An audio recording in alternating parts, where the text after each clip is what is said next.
Hello and welcome to the latest edition of the Business Spotlight interview series. Today it's my pleasure to have Mike McAuley with me. Mike is the owner of Exsto Apparel here in Belfast. Mike, great to have you on today. Why don't you just tell us a wee bit about yourself? Yeah, thanks for having me on, Richard. Yeah, Welcome. so my name's Mike. I founded Exto Apparel and Exto Gym. So we're a local company based in Belfast, and I guess there's two sections to the business. One is a gym, and then completely separately we have an apparel business as well. So the gym we have been running about this is our ninth year now business. Excellent. And we're very lucky where we are on the Ormer Road. It's a really cool location. It's an up and coming area, and off the back of the gym, we've been able to launch a really cool apparel line called Exto Apparel, which we launched in 2022. Fantastic. And I hope you don't mind me asking, what does Exto stand for, I mean?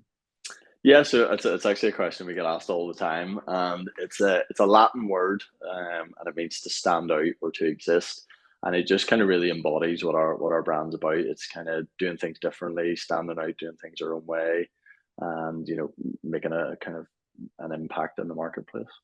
Fantastic. And can Joe Blogs like me just go online somewhere and buy it, or what's the story Yeah, there? yeah, absolutely. So it's an e-commerce site, and it's open to everyone. There's access, so there's male and female, and we cater from kind of extra small to extra large. So there's no particular anybody can go on and buy it. So Okay, so yeah, if somebody wants to go on and buy it after watching this podcast, what's the address they go to? yep. So it's just extoapparel.com. Okay, super. Okay, folks, you know where to go. You know what to buy. So, like, who would be your ideal customer? So I guess it's a hard one to niche down because we obviously we cater for kind of male, female, and all sizes, all ages really. But I think just as our name suggests, it's that Exto. It's to stand out, and our latest campaign was all about empowerment, and I think Yeah. that's who we kind of target. That's our ideal customer, someone that's kind of wants to do things their own way and really kind of take the bull by the horns and stand out and just really make a difference and on their own terms really, and that's our kind of ideal customer and people that really relate with the brand and kind of that edgy, um which I guess we're doing in the marketplace is we're kind of have a no holds barred approach to marketing, and we can do things that other brands can't. Excellent. Good job. So what's been your biggest learning, Mike, since you've, I guess, launched out to be your own business owner 9 years ago? Am I correct in saying? Yeah. So 9 years. There's so much. I'm sure any business owners can relate. You learn very quickly, or you fail very quickly. So I think actually failing fast is probably one of the biggest things that I've learned. The ability to fail fast. I think in any growing business, if you're not innovating and coming up with ideas that might fail, or you're scared to implement stuff that might fail, you're going to get left behind. So I think that ability to fail and learn from it and progress really quickly is something that's really I've picked up along the way. There's a really funny story I always hear. I think it was from a Microsoft employee, but he basically lost £600,000 in the company. And when the chairman was interviewed, they were asking him, when was he going to fire the guy? And he said, "Why would I fire him? I've just spent 600,000 training him." And it's just that culture and that ability to feel and learn from it is kind of what we embody at Exto, and something that I've learned very quickly. And the other thing I think is systems and how important systems are in your business. I think Mhm. we don't rise to the level of our goals, we fall to the level of our systems. That being said, I think if you're starting a business or you're planning on starting a business, you can't wait to have everything figured out. You kind of have to jump in and figure it out as you go. But if you want to scale your business to that next level, you have to have systems in place and the people there to do it for you. Excuse me. Yeah, totally. Great share. So, Mike, when you were growing up, is this something that you always wanted to do? Have your own business, run your own business? No, not at all. I think Yeah. so. Growing up, I was a rugby player through and through. That was my passion. That was my career. Locally I played kind of Ulster A, Irish 20s. and I just signed a contract to go across the water and play, and then I unfortunately broke my neck. So that was a bit of a yeah, lull for me, and it was kind of hard to come to terms with because it was my entire identity for Sure. 20 years, I guess. And so I kind of bounced around jobs. I worked as a PT. I worked in ASDA for a while, and then I actually went to the RAF. I applied in the RAF, kind of went through the whole process, and got offered a job, and just went, "What am I doing? I don't want to. I don't want to be in the RAF."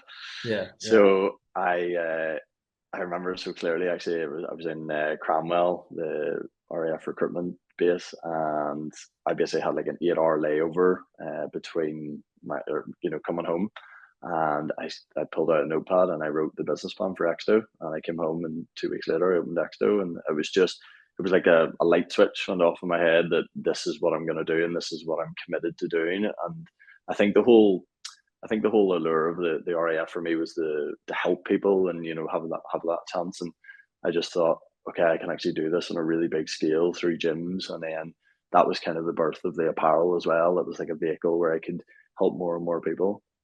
Brilliant. Fantastic. I didn't realize that that was your story. That's Yeah, awesome. Well, really well done.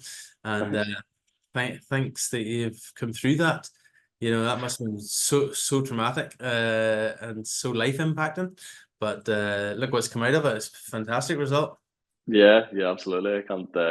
It's always hard to kind of get out of your own way when you're in that position. But everything happens for a reason, and Yeah. you you can either make light of it or you can kind of sit and sulk. But it's worked out well for me. So Yeah, very, very often what I ask on our interviews is what's the biggest issue you've overcome?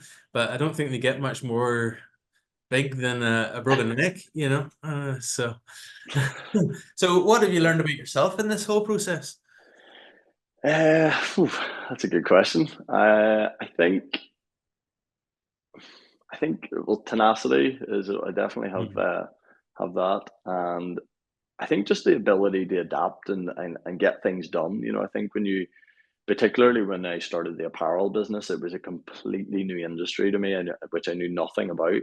Yeah. So I went and tried to learn everything I could, and spent years and years kind of getting things right before we launched. But you you get faced with so many problems, and you're scratching your head, going, "What the hell do I do here?" And you always seem to figure out a way to do it. And I think that's what I've learned about myself is that there's always a way out. There's always a way through things, and you'll figure it out, or I'll figure it out if I've put my head to it. Excellent. Yeah. Perseverance, resilience. That's it. Tenacity. So, what is the most surprising aspect of owning your own business? Surprising aspect. I think that there's lots of unexpected things pop up in business, and Yeah. you meet a lot of cool, interesting people, and get a lot of opportunities that you mightn't think of initially. I think for me, the kind of my how my personal life has affected my businesses was quite surprising in terms of when we launched the apparel, we had no kind of aspirations of going into maternity or anything like that. But my wife and I had a baby girl. She's turning 3 here in June. But throughout that Congratulations. whole yeah, thank you. But it was kind of throughout that whole process that we couldn't find, or my wife couldn't find any comfortable maternity wear, and we just found it really uncomfortable to go on walks, or for her to go to the gym, and she was constantly pulling at things and hauling things up, and just it just wasn't comfortable at all. So that was kind of then my laser focus for the next year, was to design and develop a maternity range that was fit for purpose, built for life, and like could hold up to the quality of our other products. And yeah, we launched that last year, and it was a massive success, and a really cool Fantastic. and now core part of our business, our apparel business. So that was surprising. It wasn't a turn that we intended on taking, but opened up a lot of opportunities and a lot of doors for us. So yeah. Brilliant. Brilliant. And now that you've got a young daughter, do you have any sort of kids lines? It's in the pipeline, yeah. And again, that's something we never would have thought about. But yes, Yeah. we're at the very early stages of development with that. So hopefully, end of 2024, that'll be coming out. Fantastic. That's great. So So, yeah, folks, any of you needing maternity wear, any of you young kids, you know where to go. Exto. So that's great, Mike. And it's amazing how, just things that happen, everyday life things, is like a trigger for, oh, I can do that. Oh, I could Yeah, do that. Yeah.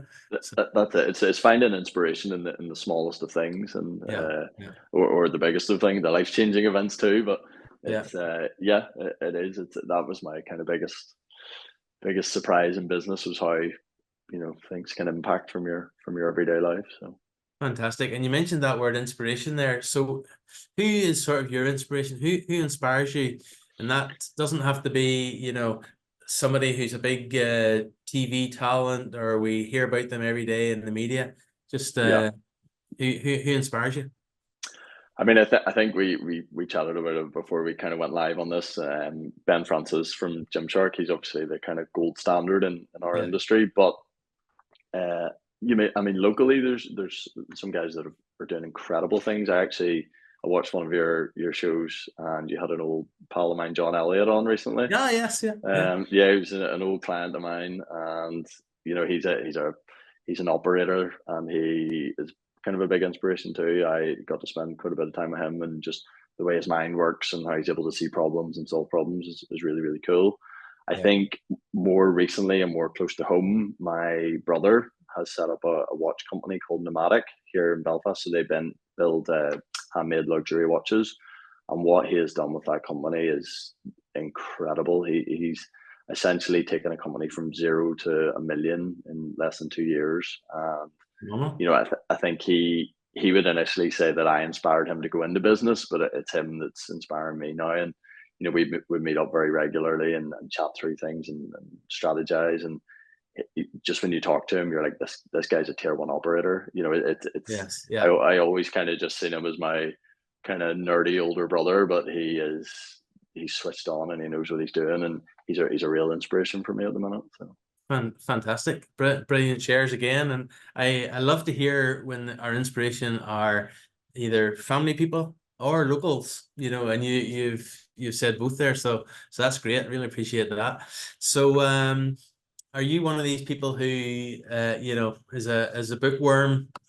My daughter literally eats books. yeah, She's an English grad and loves oh books. wow. Or are you more of a podcast sort of person? I love a good podcast. I love a good audiobook. I think for me, getting out and about, and my so walking is my kind of downtime, and my Yeah. my headspace. So I would always good audiobook or a good podcast. Okay. Uh, Podcasts I would listen to. I love Diary of a CEO. A lot of his stuff's kind of health, fitness related. He's had a few cool kind of clothing guys on there as well. So Good. I like his stuff. I think in terms of books, Shoe Dog, which is Phil Knight, the owner of Yeah. Nikes. Yeah.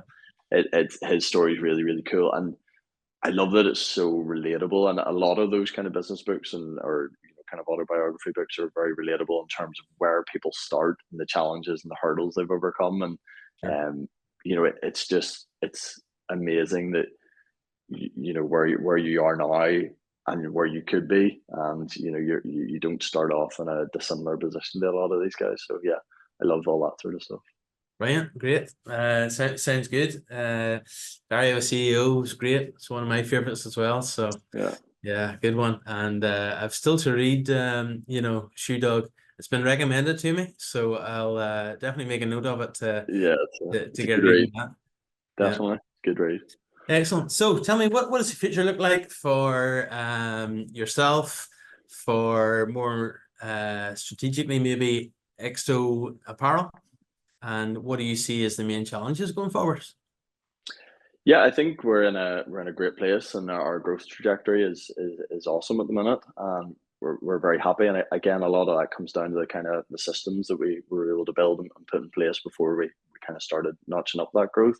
Yeah. I think the biggest challenge that not only myself, but I guess the entire world and all industries are going to face is the sustainability and the kind of environmental impact that we're having. Hmm. So we have already looked into this, and we launched an eco-friendly range, which is 100% recycled material clothing, and it was a massive success. And it was very, very hard to kind of get that blend and material right that we could match the quality of, non recycled materials, but we got Yes. there, and we're very, very close to it. In 2023, and last year we just launched that. Yeah. So I think our goal is to try and become 100% sustainable by 2030, which will be a massive challenge, especially from a small growing company to kind of put things in place. But that's our ambition and our hope. But I think it's a big challenge for us and for every other industry at the minute. Yeah. Fantastic. Look, every success on that. We're Thanks. we're behind you, just like at a rugby match or whatever. You have a crowd cheering you on. So what would you say to anyone thinking of setting up their own business or going into business for themselves? Uh, I think go in with your eyes open. It's not a walk in the park. There's going to be a lot of sleepless nights, but you're essentially betting on yourself when you open your own business, and you have to ask yourself that question. Do you believe in yourself, and do you believe in what you're doing? And if you do, then jump in and go 100% at it. There's always going to be pros and cons, and a lot of people kind of get paralysis by analysis and get hung up on those cons, but you'll figure it out as you go. And you just become an avid reader, an avid learner, and surround yourself with people that are far smarter than you and people that have done it before, and just be like a sponge and absorb everything you can. And it's amazing the amount of knowledge you can condense into like a 6 month or 1 year cycle. You can take kind of 10 or 20 or 50 years of knowledge and experience from other guys very, very quickly. And I think having that ability to do that is paramount of importance in business. But starting a business was the best decision I ever made. I think it was something that I never intended on doing, but now I couldn't imagine going back to work for kind of a corporation. And Sure. it's you don't necessarily, I guess you have a little bit more freedom, but not at the start. You have to work your way there. But it's definitely very empowering, and you're the author of your own destiny with your own business. So I would definitely, if anybody's thinking about it, think logically, think long and hard about it. But at the end of the day, jump in and do it. Right, brilliant shares, brilliant advice, Mike. So one last thing, and I know you wouldn't have to wind the clock too far back, but if you're able to wind the clock back to when you're 18, what would be the best piece of advice that you could give an 18-year-old Mike? Uh, I think in terms of business, it would be outsource much faster.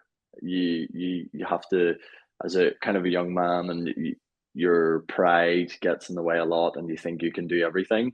But there's much more capable people out there, and that are willing to help you, and a lot of the time for free as well. And you can pick their brains and get answers a lot faster with outsourcing. I think the other thing is look after yourself. It's, if you can't look after yourself, you can't look after anybody else. And it's very easy as business owners, you get stuck doing kind of 60, 70, 80-hour weeks, and your health goes down the pan. You don't get enough sleep, you start gaining weight, you can become very unhealthy. And it affects your decision making, it affects how you can grow your business, and it affects your family life, which again has knock-on effects. So I think it can be really hard to do, and we see this a lot in the gym, particularly with like new mothers or young parents and things. It can be really, really hard to put yourself first. Yes. But when you do, it's life changing. If you can take that half an hour extra for yourself to get up and do a workout, or get up and go for a walk, and anything like that, or just start cooking or eating healthier, I think it can make massive impacts down the road. Fantastic, and so true.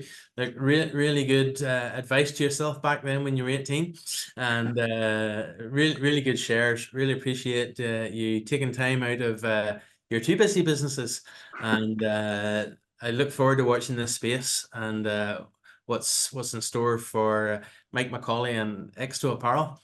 So thanks very much, and every success going forward. Thanks so much for having me on, Richard. I appreciate it. Thanks. Oh, you're welcome. Great. Thanks again.